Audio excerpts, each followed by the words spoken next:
geeks and gamers of all kinds. It is wonderful to have you on this episode of Geek Tavern Radio. I am Shill, and I am joined with... the Mike Bundy. And we have tons of news that we're going to dive into. Tons. It has been a while since we have talked some wonderful news, Mike Bundy. It's been a busy summer. It's, crazy. Yeah. And one thing that came with summer was Gamescon. Well, no, QuakeCon. Well, they both happened. Yeah, well, they did both happen. Let's start out with QuakeCon, one of the big summer events that I'm really excited for. They showed some footage for Doom Eternal. Yeah. Right? Yeah, they did. If you have not seen this, clip for Doom Eternal, we're going to post a link to the trailer in the show notes, the YouTube trailer. You can just go there, check out the trailer, and then head back in here and listen to our discussion. Man, first, they open up with that awesome sword that pops out of Doomslayer's arm. Yep. And I'm like, oh boy, that's going to get some awesome kills, right? Like some, what do they call them? The glory kills. Glory kills. Yeah. I knew right out the box that was going to be used in glory kills, and boy, did it not disappoint. Yep. Like, at one of the points, they took the big fat guys, and he just stabbed it through him and ripped his heart out and shoved it down his throat, just like he used to. He used to rip his out with his hand. He grabbed it with his hand, yeah. Yeah, but it was cool to see the sword go through, and then the ones that he was cutting in half were super neat. Yep. I mean, it was a really awesome thing. Some new abilities. He's got, like, a hook shot now. Yeah, that it looks like it's going to be interesting to use. I can get my scorpion on, you could say, with it. But get over here. It's more like, I'm coming over there. Yeah, really. That's the truth. But man, it looks wild. I'm really excited to play Doom Eternal. And the biggest thing that's coming out of this is the fact that we're getting the Switch edition the same day right, as PS4 and Xbox One. It's locked at 30 frames. Bud has let me borrow... I haven't played a lot of it, but he let me borrow the Switch edition for the first Doom. And honestly, can't tell. Really? I've recently played it, we game share on the Xbox, so I downloaded, you own the digital version. I do. And, I played a little bit on there. I'm like, yeah, okay. Knowing that I was going to eventually borrow it, probably from Bud. And you can tell... But it doesn't impact the game at all. The game runs phenomenally. So, okay. Just if it's anything like the first one, it'll run great. You won't really notice, and you get the full experience. Yeah, I'm really excited that it's launching at the same time, so that way you can have the experience the same way everyone else is having it. You can be involved in the conversation without waiting a year. This is the first game that's on. Every console platform. At the same time. Yeah. Right, because the Switch is capable of running those games. And it just goes to show that this is no different. Yeah. So it'll probably be a lower res version, obviously locked at 30 frames a second. You might see a little bit of downscaling in the graphics. Yeah, a little muddier. You're not going to get 4K like you are on the Xbox One X or the PlayStation Pro. Or PC. I'm pretty torn. Like, I haven't made any sort of decision on it yet, like what platform I'm going to get it. I mean, if, with you currently only having the Switch to play on, and I'm sure there'll be multiplayer like the first one. I never played it. I never touched it. I'm just saying, like, this is a brand new full game. Yeah. Like, we'll probably try to touch it for one, That's true. So, I'd probably have to buy the Switch version, but... it would look phenomenal, I'm sure. Oh, totally. I'm very interested, and at some point I'm going to probably pop in Doom for the Switch just to see how it goes and how it plays. I'm interested to feel how it plays in handheld. That's what I'm most interested in. I didn't try it in that way. I used the Pro Controller. Yeah. See, and I played that game on Xbox, so it's going to have a familiar feel to me to use the Pro Controller, but I really do want to see how it operates in handheld. But that's the beauty of the Nintendo Switch, is that it can handle these games at 720p and 30 frames a second while it's in handheld mode, and it can pop into the dock, and you can do it at 1080p. Yeah. So Yep. that's awesome. And we mentioned Gamescon, which was the next event, and we had a couple other ports announced at Gamescon. Yeah, and this is maybe a new segment in the future, but this might be the first one where it's like, why? Yeah. Why is this a thing? We're getting Saints Row the Third. Yeah. Like I told you before we started recording, this isn't even the latest entry. Yeah, I didn't realize because I don't follow these games much. Yeah, I mean, but I'm curious as to like why was this brought to the Switch? Why does this need to be a thing? I mean, it might be the funner one, I guess. Really, more popular. Maybe it did sell better. Maybe that impacted their reasoning, but it's just a weird port, I think. Yeah, like I said, I never really played these ones, and it's one of the things that I'm like, why does this need to be on the Switch? But moving to another port that was announced that made big news, Diablo 3 was rumored for the Nintendo Switch for a while, and then they kind of popped out like a mini direct. It was like a 10-minute little video on their YouTube channel. Yeah, there was like a leak or a rumored leak of like an upcoming direct that we were supposed to get. Now that didn't get confirmed or anything, but out of that, I think Blizzard got scared, and they just announced it. Yeah, well, they did a little video on Nintendo's Twitter. I don't know if you saw it or not, but they had Reggie Fils-Aimé and the president of Blizzard. I don't know his name. Yeah. They did like this little back and forth screen share thing where they did a little teaser, and Reggie's lights were flickering like the office was like haunted or something, and because it's it's Diablo, it's a demonic adventure game. Yeah. So it's one of those weird scenarios, but it was cool because it was a little 10-minute video, and I watched it. And I played Diablo 2 on PC way back in the day. I still own it. It's out there. Yeah, I never touched the third one. Neither have I. It might be a good pickup for the Switch, right? And you know what? And a good friend of ours that's been on the show, Corey, him and Fear, they used to do streams of Diablo 3. And I'm like, dude, whenever that goes on sale, I'm going to pick it up. I'll play it with you guys. And they're like, oh yeah. Never went on sale. Now that it's announced for the Switch, probably just going to get it on there. Okay. Fair enough. I mean, it's going to have all the DLC plus more. Packaged in. Yeah. It's going to have bonus content. There is a skin that you can use on one of the characters that's a Ganondorf skin. Yeah. And he gets like special Triforce weaponry or something. It sounds great. That looks really neat. Another announced it as like a pre-order bonus. Yeah. Another thing that kind of came out of the trailer that people are speculating is they show the game on a Switch, obviously. Right. And the Switch that they show has these weird colored Joy-Cons. Like they're like a gray. They're like a weird light gray. Yeah. Like a light gray. And so basically it's speculation that those may be like some sort of Diablo color,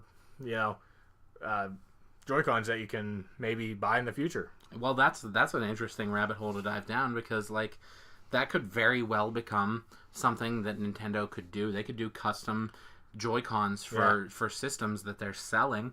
I mean, they kind of already opened the door with the Splatoon set that you can get. I mean, I don't know why they're not jumping on this more.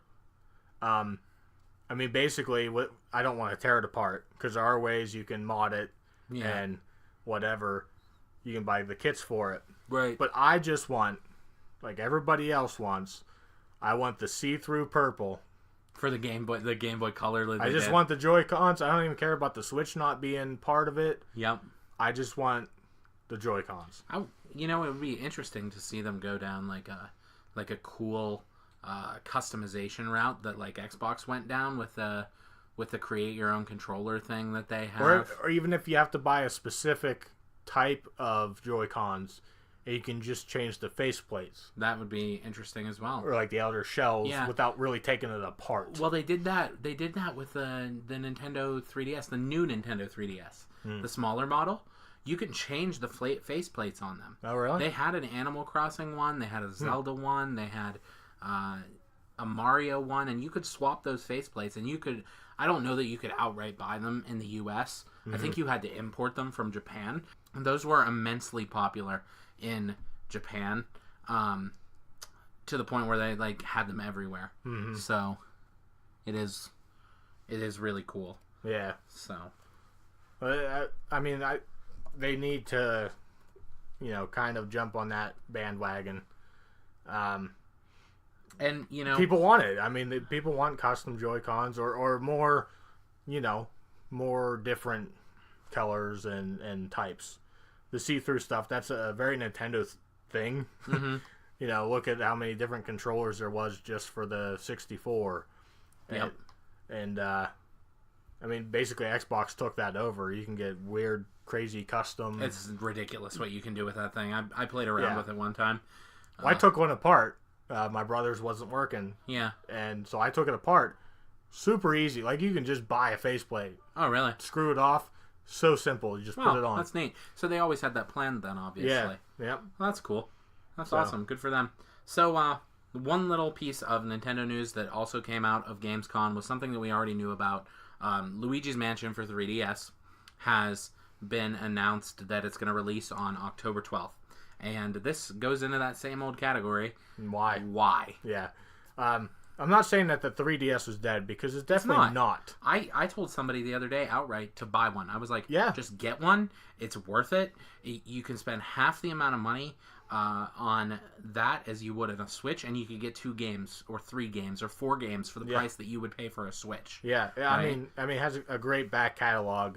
Right. You're not going to go wrong. If it's for a younger kid, you're scared that he's going to break a Switch or she's going to break a Switch. That's the way to go. Yeah, they're very durable consoles for sure for kids. But they are so worth the money. Did you? This was a controversial subject that went around a couple weeks ago. But did you see it was NeoGaf or someone posted an article about why people should just not buy 3DS games anymore. Yeah, they were like, the more people continue to buy games for 3DS and support a dead console, the less cool games we're going to get on Switch. And I was like, wow, that's like... I mean, it's a harsh way of putting it. I'm not going to say I necessarily agree. Yeah. But because there's people that play retro. Exactly. If you want to call it retro, You can play original DS games on it, so that's retro. Well, yeah. I don't agree. I see what he's saying, but I don't agree. Yeah. I mean, maybe they would make more games. I don't know. That's a thing to sit there and ponder on. I don't at this moment. I think Nintendo's moving on. Yeah. I think that the first party games are finished on there, other than Luigi's Mansion. That's probably going to be the last big. And this stuff that's coming out, Luigi's Mansion and whatever else is still coming, it's probably stuff that they had in the works before they really decided. I don't know, maybe the release date of the Switch. Right. Nintendo does things long term, very long term. I mean, they make Animal Crossing. Random thing that's not on our itinerary here that I forgot about, and I don't have anything to back this up. Just a buddy at work asked me if I heard about it. It might have even been Shane from our wrestling podcast. Okay. But if it wasn't him, whatever. But whoever it was said to me, did you hear about them porting Sun and Moon to the Switch? There are rumors. Okay, so it's just rumors? Is happening. So what happened was, and this is a Pokemon thing, so I love Pokemon, so I know all about it. I opened a rabbit hole. I know. So there are 2 unlisted titles for the Nintendo Switch that are Pokemon games that are not the Pokemon RPG that is coming in 2019. right? Okay, there I forgot are about placeholder those, yeah. titles.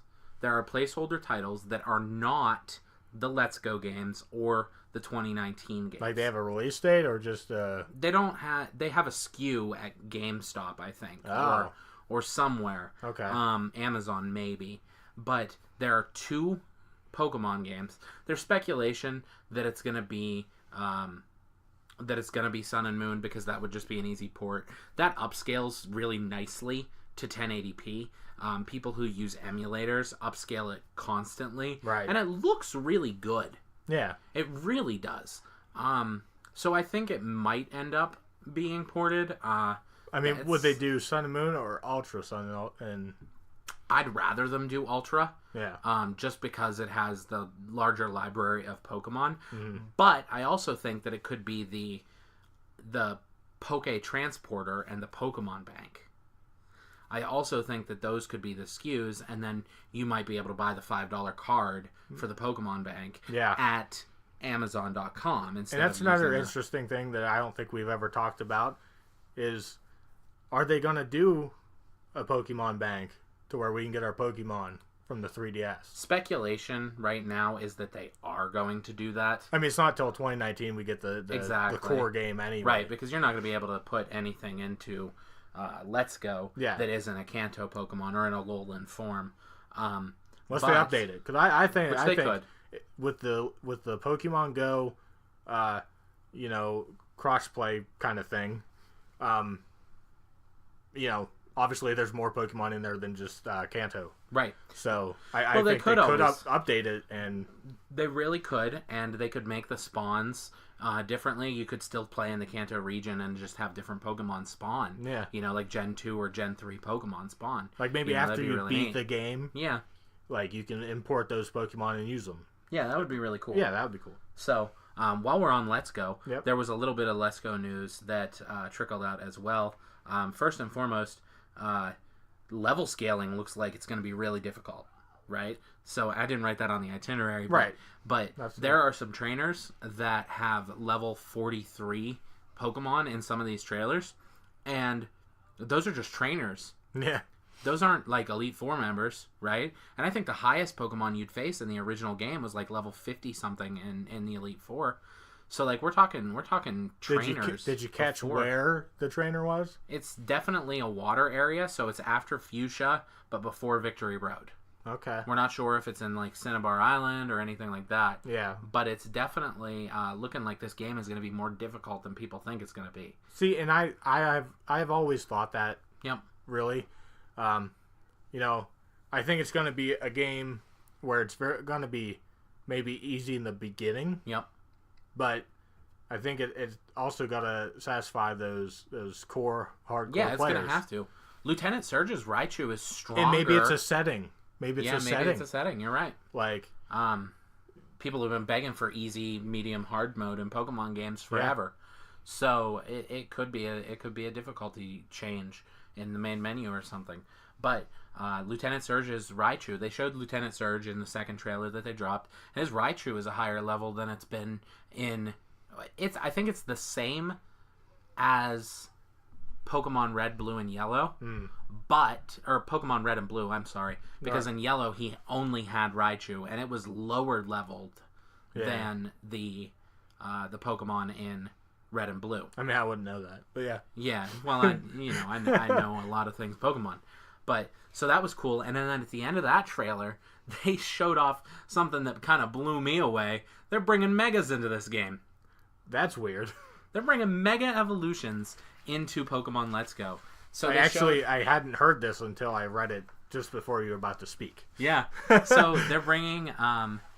They showed Mega Venusaur, Mega Charizard X and Y, and Mega Blastoise in that trailer. Yeah. Okay. So that was their tease for those, and then in a trailer a couple days later, they dropped Kangaskhan and Gyarados. Ooh. Yeah. So there's speculation that Mega Pidgeot. I'm just Mega saying. Pidgeot's gonna be in the game. They're gonna have to be, right? Because it's a Kanto Pokemon. It's gonna be there. But this, it's not gonna be there. Steelix. Yeah, you're right. Dang it. Mega Steelix won't be there. I'm disappointed by that though. Like I wish they would have put in the later evolutions. Like, I think that would have been so If cool. they're Kanto Pokemon, they should have put their evolved forms. Yes. Is what you're saying. That's what I mean, yes. Yeah. Yes, like Scizor and Steelix, the Gen 2 evolutions. That And maybe even baby forms. Well, we get...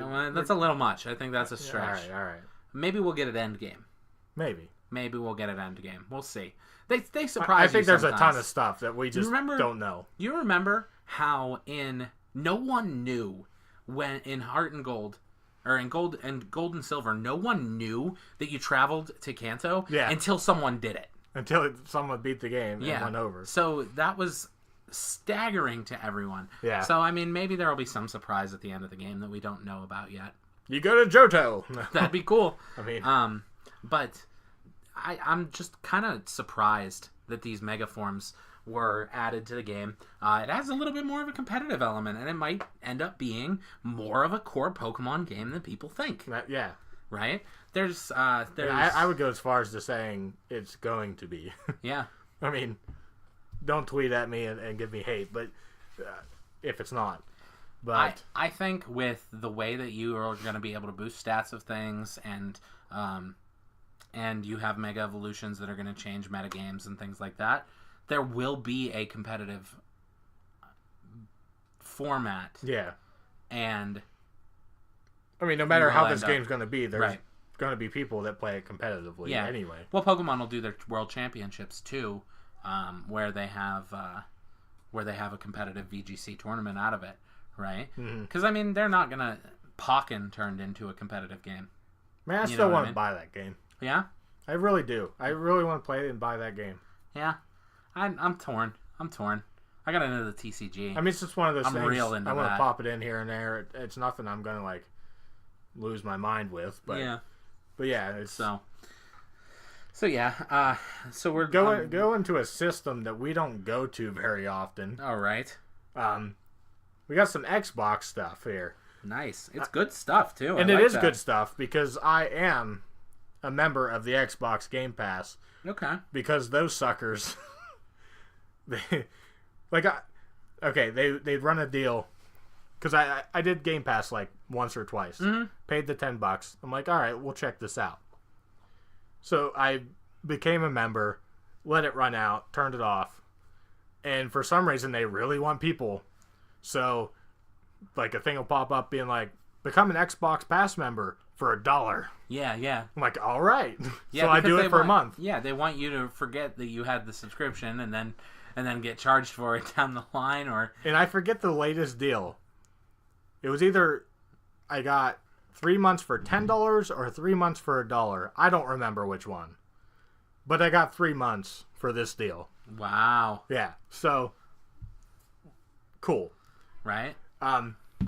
So the news is I believe it came out at Gamescon, was we are getting an app where you can browse through the different games on Xbox Game Pass and you can pick them and download them on your Xbox. On the go. Yeah, okay. They already do that through the Xbox app for, like, for the Microsoft Store or whatever. Yeah. But that's cool that that's an added functionality. Well, it's going to be a separate app, I guess. Yeah, well, that's weird. I don't know why they wouldn't just combine them. I mean, I forgot about the Xbox app itself. Yeah, that's weird that they do that. But, hey, they got Master Chief Collection coming to that. Well, that's exciting. I think they announced that at E3. Yeah, that's been announced for a while. Yeah. But we got a release date, I think, is the news. And the release date, not release date, but the added whatever, date. yeah, is September 1st. Oh my goodness! Wow, that's awesome. I'll tell you what. I watched a video of the Master Chief Insider program. It was just all about the changes that they were doing to the Master Chief Collection and adding the 4K. Yeah. And that guy said, you can't really tell on this YouTube video because YouTube only lets you do 1080p. But he said 4K and on Halo 3 is absolutely stunningly gorgeous. And he went on bits and pieces. They redesigned the whole menu to make the game super easy to navigate. They actually fixed matchmaking. Good. Right? And you can completely cut out certain games in matchmaking. So, like, if you want to play Halo 2 matchmaking online, you can select to only play Halo 2 matchmaking, that's cool. and not get bumped into Halo 3 or Halo 1. Like, that was super cool.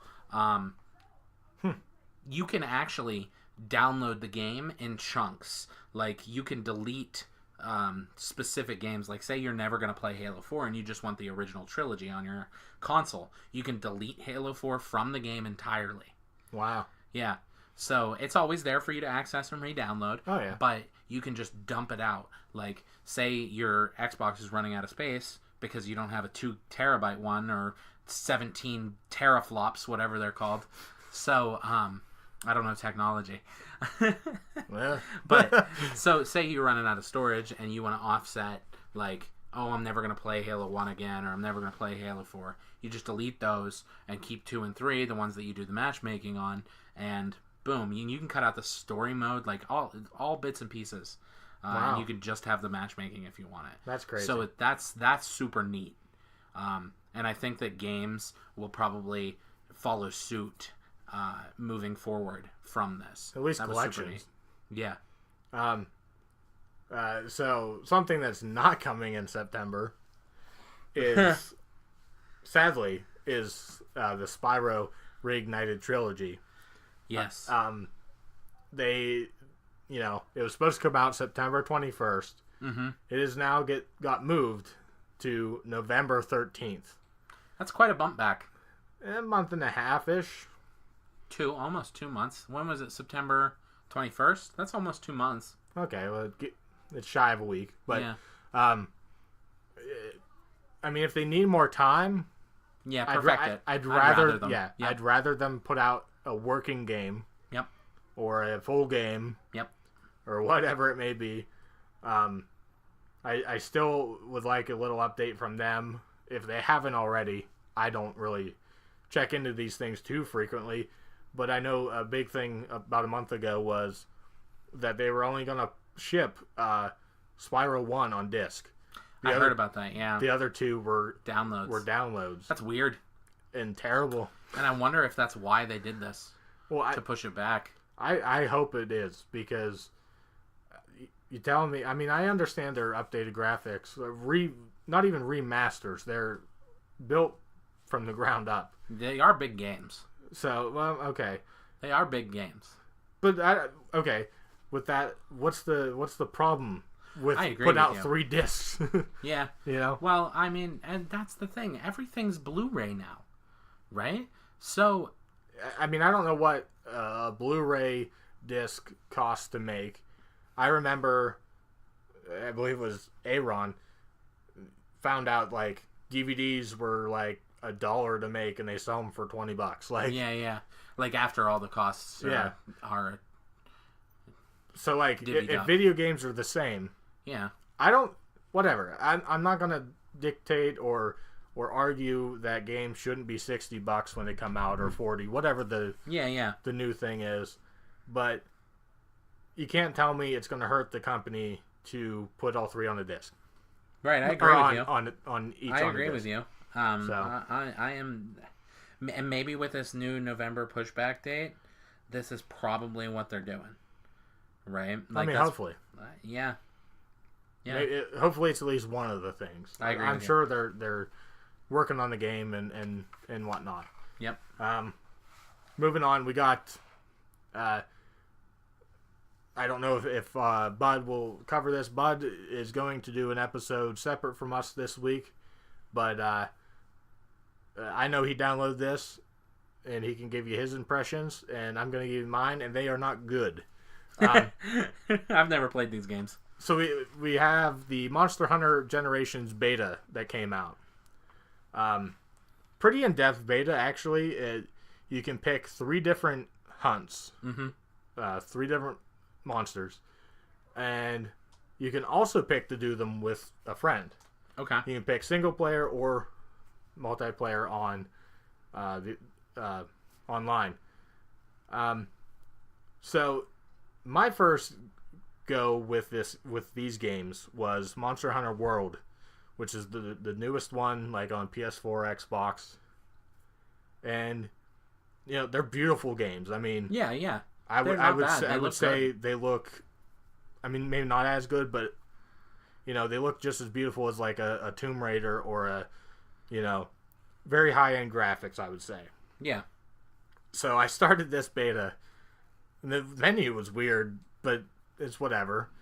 I guess World's kind of the most serious that they've been. Mm-hmm. They're kind of wonky games, but I started up, and it loads into the game. I thought I turned on a PS2 game. Really? Does it look that bad? It's that bad. I have it still on my Switch. I'll show it to you later, but it is. Oh, they have the beta for the Switch. Maybe I'll download it and try it. Yeah, I'm not saying to not try it if it's your first go around with these games. Whatever. I mean, the 3DS ones look terrible. Yeah. But I swear to God, I thought I turned on a PS2 game. Really? And it controls about the same, and the controls are really slow, and because you have like this big weapon, and Do you feel like it's an alpha that they're calling a beta? Right? Like, is it an early access beta? Like, it comes out like tomorrow. Oh, the game releases tomorrow. Like, if not tomorrow, then like Friday or whatever. Wow. So basically, it was just to see if the online worked, fix out a little bit of bugs within the first week or prior to the week it comes out. Basically. Wow. Yeah, this game does not look good. I mean, I believe it is a port, so I don't know where the game come from. So take this all with a grain of salt. You're already probably mad at this point. I didn't say that to start with. Yeah, should have opened with that. But it's whatever. I mean, if you like it, you like it. I just don't think I'm going to buy this game right away. Okay. Is my end. My end. It might be worth getting some. Yeah. It might be worth getting some updates into it just to see if it gets a little better. I mean, I'm not going to do anything with graphics or anything. Just. Yeah. No, of course not. I mean, my brother's super excited about this game. He plays like all of them. He played all the 3DS ones, but is this a 3DS port?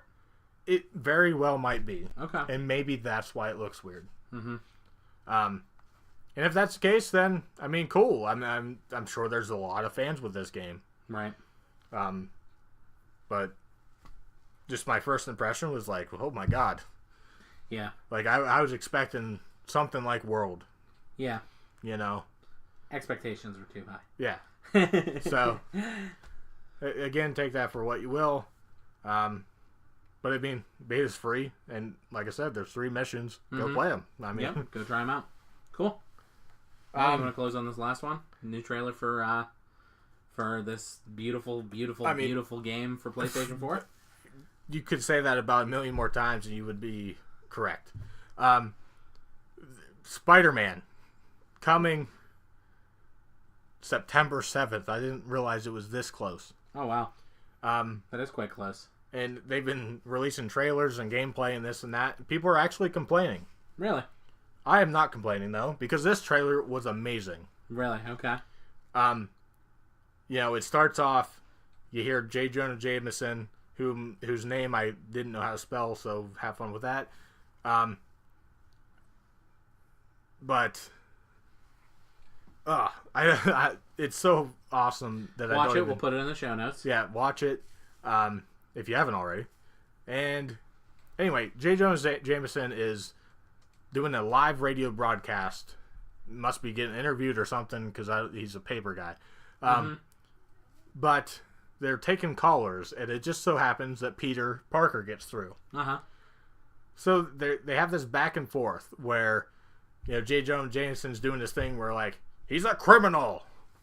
You know what the 3 crimes that we're talking about have in common? Spider-Man. Oh, wow. And, Peter's like, well, hey, maybe he's trying to help people. And, right. Because, he's Jameson, it's him. And Jameson's just, no, he's a, whatever. He's a criminal. And so it's a great trailer. I mean, I'm sure I can't do it justice, but my favorite thing from this trailer, aside from the banter back and forth between those two, we got to see some other costumes, and if we have any longtime listeners, one of my favorite PS1 games was Spider-Man, and they had like 50 different costumes in that game. Right. And I'm hoping that they're doing something like this. I really do too. I loved that. They also mentioned in the trailer when they showed off this costume, I'm not even sure, it might have been the Ben Reilly costume or whatever it is. You know, J. Jonah Jameson is talking about like these different powers that, like, he's using bombs, web bombs. He's using, you know, he just names off a bunch of different things, and it basically is telling you that he has all these different powers with specific suits. That sounds awesome. This game is going to be the greatest superhero game that we've ever had. Yeah, and that's a title that Arkham has had for many, many years. Yep. And this is going to be even better. Awesome. So. Cool. Well, that's it for news for us. Yeah. I'm really excited. I'm going to have to check out that Spider-Man trailer because I haven't seen it yet. Oh, yes. But as I said, this finishes up for news.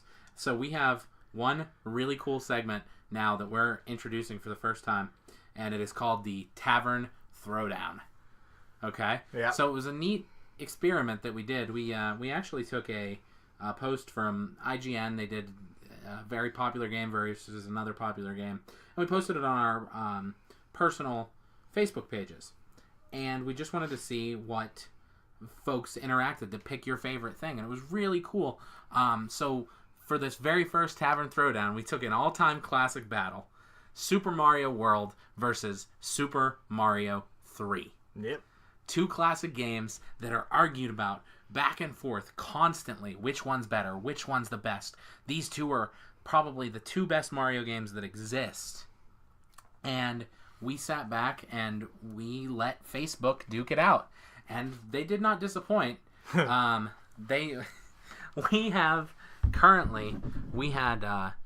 10 votes on the two games, and we're happy to announce that a winner has not been decided. We had 5 for Mario World and 5 for Super Mario 3. So, listeners, it is your time to shine. Send us your opinion on which of these Mario games is better, Super Mario World or Super Mario 3. If you don't have us on Facebook, you can jump into our Discord. The link will be posted in the show notes. It'll be a great way to introduce yourself. Just drop in when Discord says, hey, welcome to Discord in the Geek Tavern Radio channel, Buttmunch72, because that's the first name that I thought of. Welcome to Discord. Just drop Super Mario World is the best. Yeah. Or Super Mario 3 is superior. Whatever your opinion is, just drop it in that general chat in our Discord. Now, Link will be in the show notes. Did you count our votes? I did. Okay. I did. I counted our votes. Well, go ahead and say which one that you had picked. I choose Super Mario World. I really enjoy playing that one far more than Mario 3. I don't... Particularly, though, they're both fantastic, and I could sit down and play either of them anytime. I know. And I thought about this, and like I said on the post, I actually pick Mario 3. Mm-hmm. Now, the reason behind that is I'm thinking, you know, I don't know how to put it without sounding, I don't even know what the word would be for the way to sound, but I think Mario 3 is a little bit more difficult. I agree with you. It's almost targeted more towards the hardcore gamer, I would say. Yeah, I can see where you're coming from, or folks who have it's much always played Mario. And as a person that watches some people speedrun it, particularly Dave, he's tried to put in 3, but he is just not good at 3. Really? And he'll tell you that himself, so I'm not, like, digging at him. But, 3 is just difficult. Yeah, it's a harder difficulty curve. And to me, like, I just based it on that for some reason. So I just picked 3 for that. Nostalgia-wise, it's not even... I mean, it's still tied nostalgia-wise, because, like you said... You played them both. We can play both at any given time. Right. I mean, I like the style of Mario World more. But there's still something so cool about getting those flutes Yeah. And Star Road, though. Yeah. So, I mean, we could go into... We could go forever. We could literally throw down. Help us decide, you guys. Jump in that Discord, engage in the conversation. Tweet at Mike Bundy. Mike Bundy, where can they find you if they want to tell you? If you want to tell me which is your favorite, you can tweet at me on Twitter at MikeBundy316. Or if you like posting pictures, you can post the picture and tag me in it, I guess, at MikeBundy316 on Instagram. And Shill, where can they find you? You can follow me on Twitter at Shill_DS. I post little blurbs of motivational content. I try to every day. On Instagram, I'm trying to use that more frequently, just to catalog like what I'm reading, what I'm playing, how I'm feeling. I'm trying to use that. So that's also at Shill_DS. And you can also engage with us on that Discord. Hop on there. You can follow all of us at Geek Tavern and check out that Twitter as well, just to stay in touch with each and every one of us. Oh, yeah. So, this has been a good episode. Yeah, it was great to get everything out. Yep. I'm sure we didn't cover everything in certainly not. Our small little absences here and there, but that was the stuff that we're excited about. It's good to get back on track, too, yeah. It's good to get back into the recording game and get it all taken care of and put out more content. So, yeah. Thank you guys so much for downloading the episode. Stay engaged with us and head on out there and press start and keep on gaming.